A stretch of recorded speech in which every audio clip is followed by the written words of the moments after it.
It is the Pastor's Heart. Dominic Steele, thanks for joining us. And the plateau problem and a deeper issue. Our guest is Raj Gupta. Today we are attempting to kickstart a moment of honesty conversation about the plateau problem and the related deeper issue.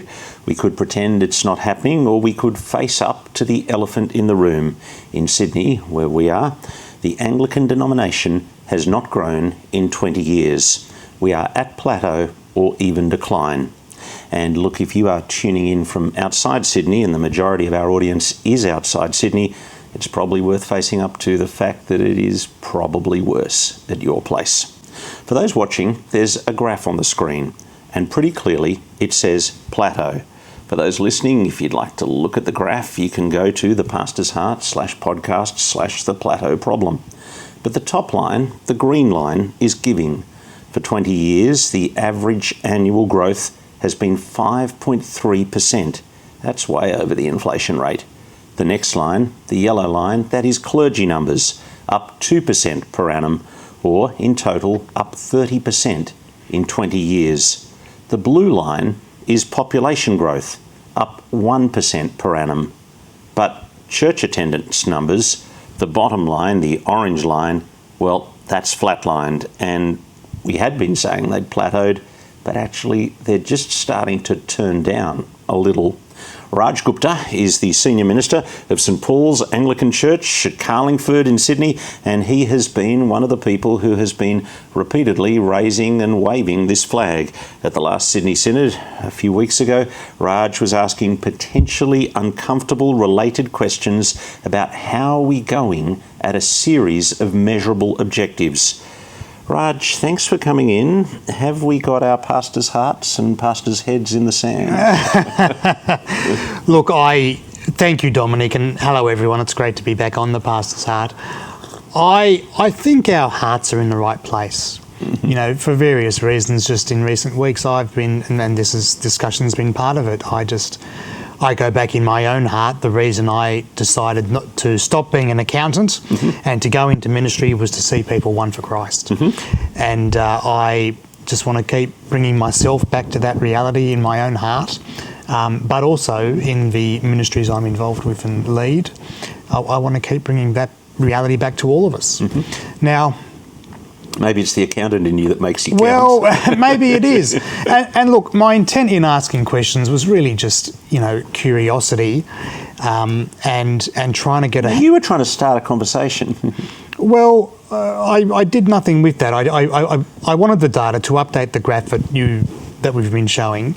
I do want to start a conversation, or I want to continue a conversation. I think our hearts... The Sydney population over 20 years has grown, Massively. The Australian population has grown by 30%. But the Sydney population's way up. Yeah. The Sydney population is certainly way up, probably even more than 30%. So even though we've only gone backwards, 0.6% or something, we've actually really gone backwards substantially further than We've that. gone back in real terms. Yeah. When you consider what's happening. Now, your question, I think our hearts are in the right place, but I also think it can be very challenging to confront reality. And I just feel like there's a dynamic, and I'm exactly the same as anyone else. When things are going tough, we look for positive things we can cling to. And tell me one anecdotal story and I won't focus on the data. And there's lots of great stories. I've come from my staff meeting earlier today, and we had lots of wonderful stories of people coming to Christ and people visiting our church, and extraordinary numbers of newcomers, and we could go on and on and on. Year 6 is coming up into the SALT youth group last week, and lots of great things. And yet at the same time, we need to look at the big picture and grapple with what's going on. Now, let's just think about not just for diocese, but the state of Christianity in Australia and indeed the world. In putting this data together, the graph which you've put up, I found we had to sort of chop it off just to get consistency of data before COVID. COVID has been a challenging time. Yeah. So really, but this graph that we've got on the screen now, this is prior to COVID. It's prior to COVID. And we were flatlined before COVID and slightly down. Well, let's just call it a plateau. There's not many people in it, in terms of the difference between 0 and minus whatever it is. But I think most of us around would say after COVID, as a totality, we've probably lost people. Mm-hmm. And for me, that is people. Souls in heaven. Yeah, or souls not in heaven. People. I learnt many years ago, Dominic, Frank Retief was the guy. Many would remember Frank Retief, and he just said he would meet someone. He felt he wasn't particularly scientific about it, and he would just, in meeting someone, is this person knowing Jesus as Lord and Saviour, and so needing encouragement to continue on that growing journey as a disciple of Christ, or is this someone who doesn't know Christ and therefore is subject to judgment? There's the heaven and hell. And a big reason for his existence, I think I've tried to emulate this in my own ministry, get it wrong many times, but the people we meet, the 30% growth in the Australian population over 20 years, are these people going to heaven, or are these people subject to judgment and that desperately need the gospel? I think our hearts are in the right place, but I think we find it challenging to be confronted with hard data. And in the context at the moment, many of us are tired, many of us are exhausted through COVID. And I hope this data that's going out there is sobering, and sobering in a way that will just make us reflect. Yeah. So, okay, what do I do? That's the conversation you're saying we need to have. Yeah. What are you doing? Well, look, I think we need to be very careful not to jump too quickly to solutions. I think we need a time of just reflection about what's going on. We need to be data-driven. Well, you've been saying this for 5 years. I mean... Yeah, look, don't get me wrong, I certainly have ideas, but the last thing I want to do on the Pastor's Heart is put forward all of these ideas and people talk about my particular ideas.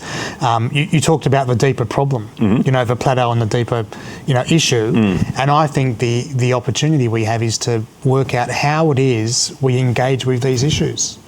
I've got my theories, I'm sure you have your theories. Lots of people have theories. How is it we're going to advance whatever it is that we think we need to do to reach a city and a country and a world that desperately needs to know salvation? That's the discussion we need to have. Why didn't we have any of that, really, at the recent synod? I don't know the answer to that, do you? Why didn't you put up a motion? Why didn't somebody else put up a motion? Why didn't I put up a motion? Why didn't you? Well, I felt like on the one hand, I was pushing on the greenfields, and I felt like, well, I'm not sure how much more they want to hear from me than they already heard from me. Right. So that's why I stopped. Yeah, and I guess it's very easy to have, each have contributions, and I certainly, had things, and the locking in of a 2% levy for 10 years means we can accelerate that as a wonderful thing. But look, this isn't necessarily about you or I, what we haven't done. I think there's an opportunity. The NCLS data is coming out imminently, and there's an opportunity for us all, I think, to just engage in this question. There'll be some people who need to take breaks after COVID and so on. But the bigger thing, I think, is how is it we can have this conversation? You're looking, though, we're looking, though, at, there's a big number of just plateau, but there's all sorts of other ancillary data floating around that point in different directions to problems, and so it's not just one number. No. There's other data to ask. And you asked some other questions at the synod as well. I'm just going to push. Raj Gupta asked. What were the questions I asked? That was a month ago. I can't remember what happened yesterday. In relation to more college enrolments, how many students, male, female and total, are enrolled in a Bachelor of Theology or Bachelor of Divinity? How many ordination candidates are there in each year of college? What is the number of first-year students in a Bachelor of Theology in each of the last 5 years? So, at that point, you're pushing into the pipeline, heading into ministry. Look, I take it you've got concerns there. Well, but my reason for asking a question at Synod is just, curiosity. And I think No, you've got an agenda. I want to encourage all people on Synod just to be curious and ask questions and engage. Now, having heard the answers, I think the pipeline is something we need to think carefully about.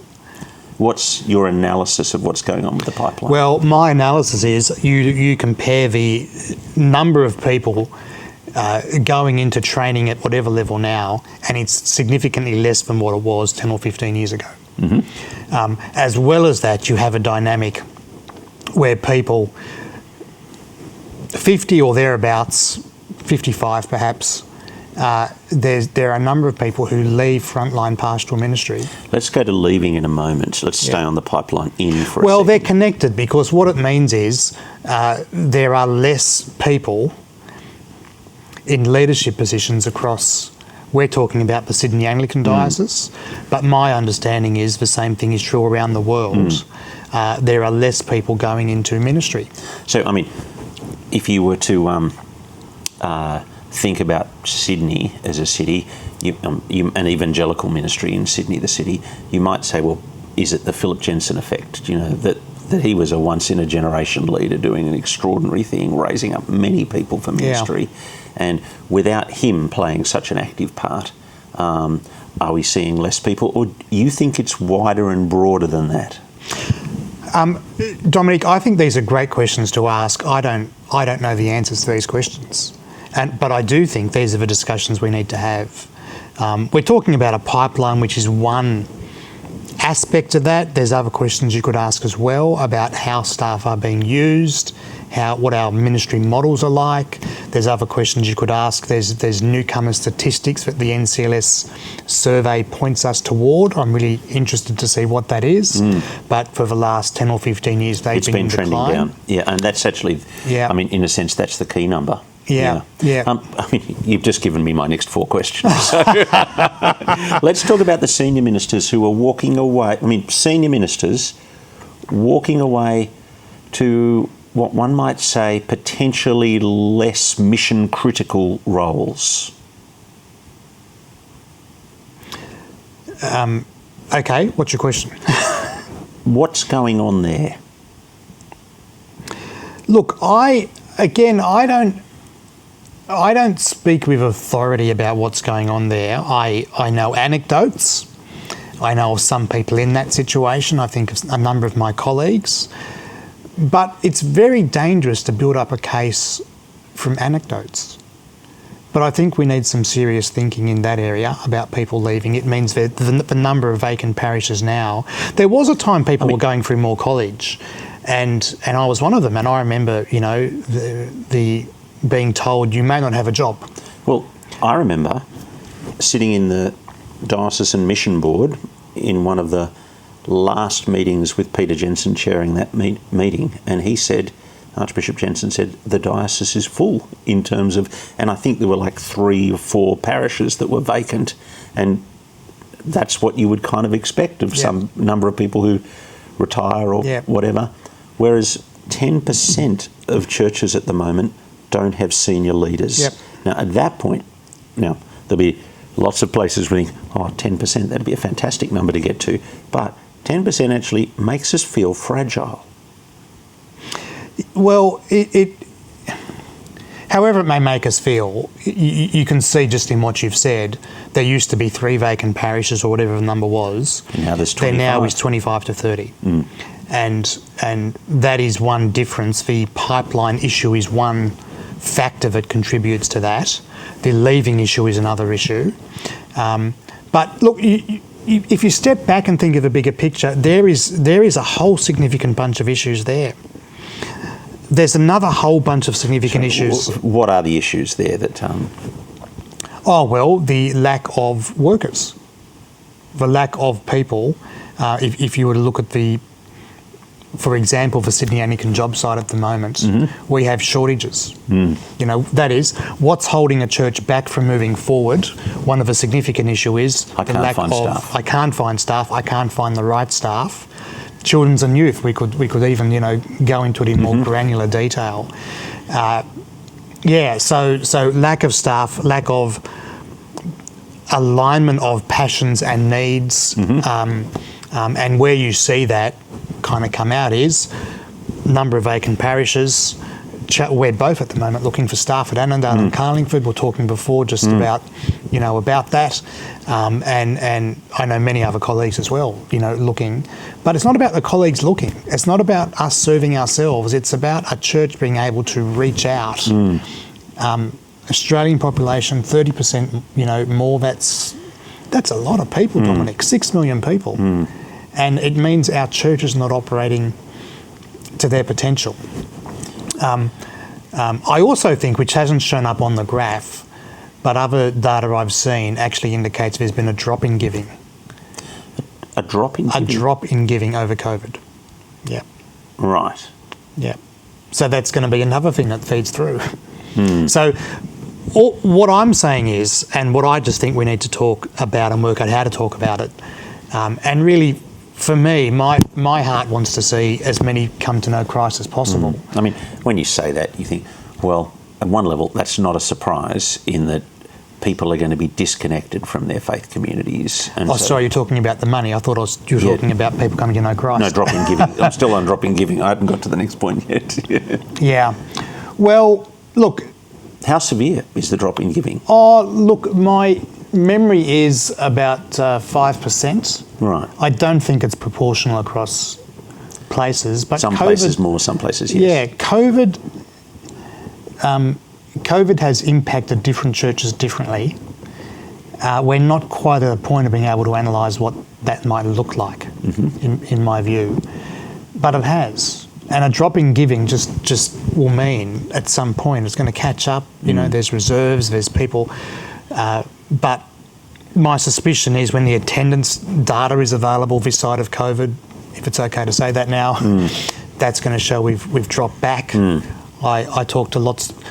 I'm not hearing too many churches or too many of my colleagues, our colleagues, saying there are now more people in church on Sunday than there was before COVID. It's the other way, and it's a question of degree. And for some, it's quite significant. In fact, I got an email just this morning. This is not a Sydney Anglican issue.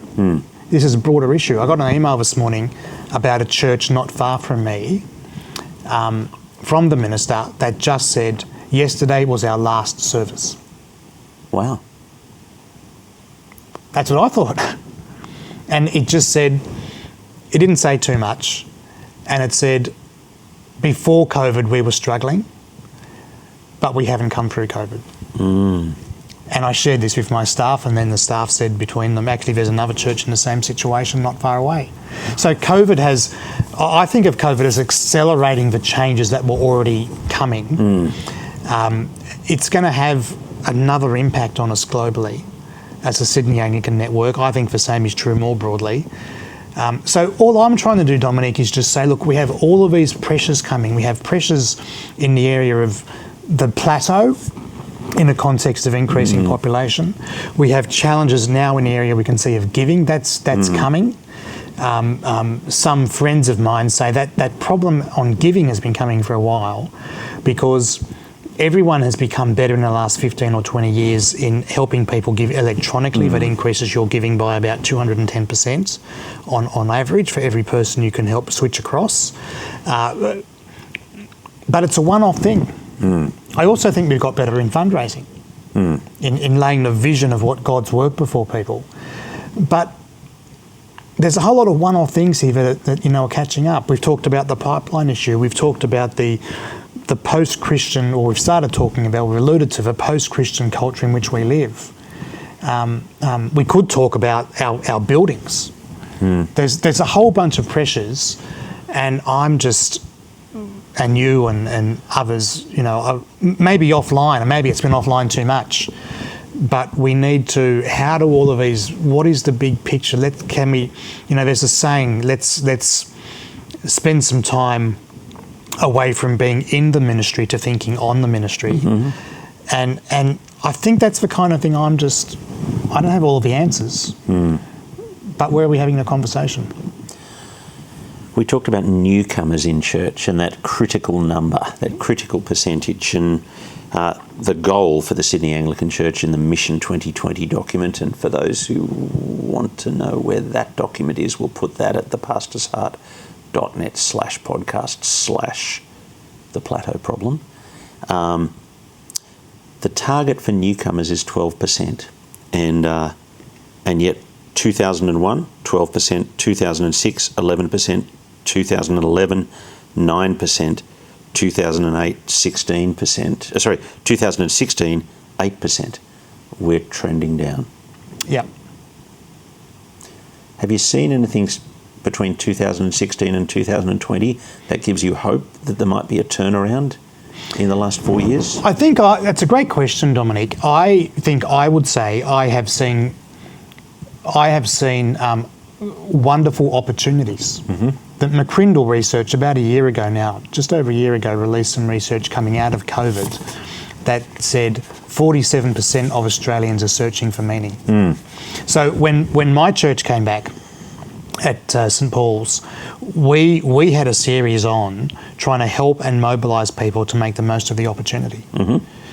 There was an example of a moment, I think we're still in that time, where it was so easy to want to recover and turn inward. But actually it was a moment to turn outward. COVID shocked people. The world just couldn't keep on going the way it was. It didn't. We thought we had security in this world and the world operating according to its routines and the experiences of travel and in all kinds of areas. COVID stopped all of that. And it meant we started to look... That's what the research is saying.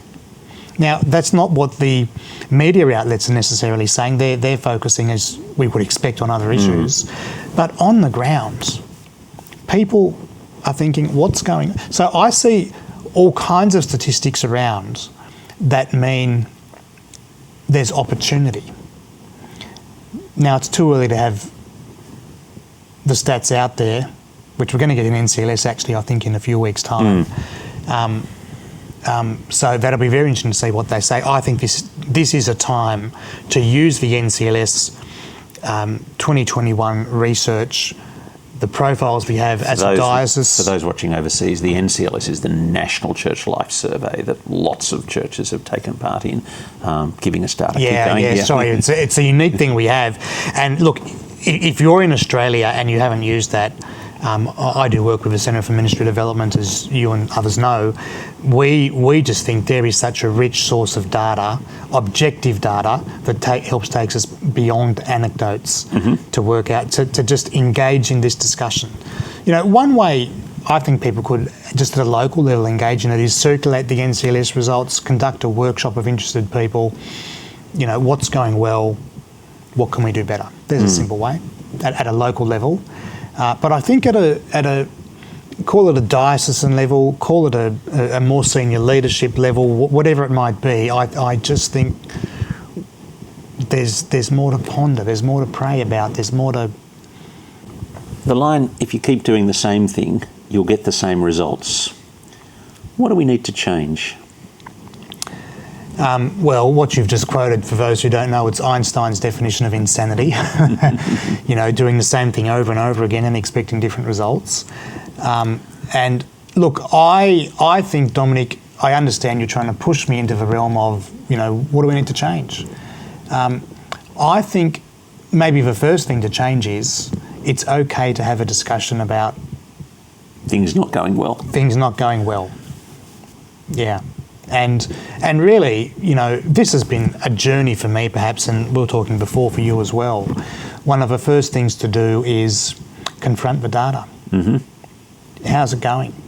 Now, that can be a confronting exercise, that can be a depressing exercise, but it helps you grapple with current reality. And until we grapple with current reality, it then is very difficult to work out what is the next step.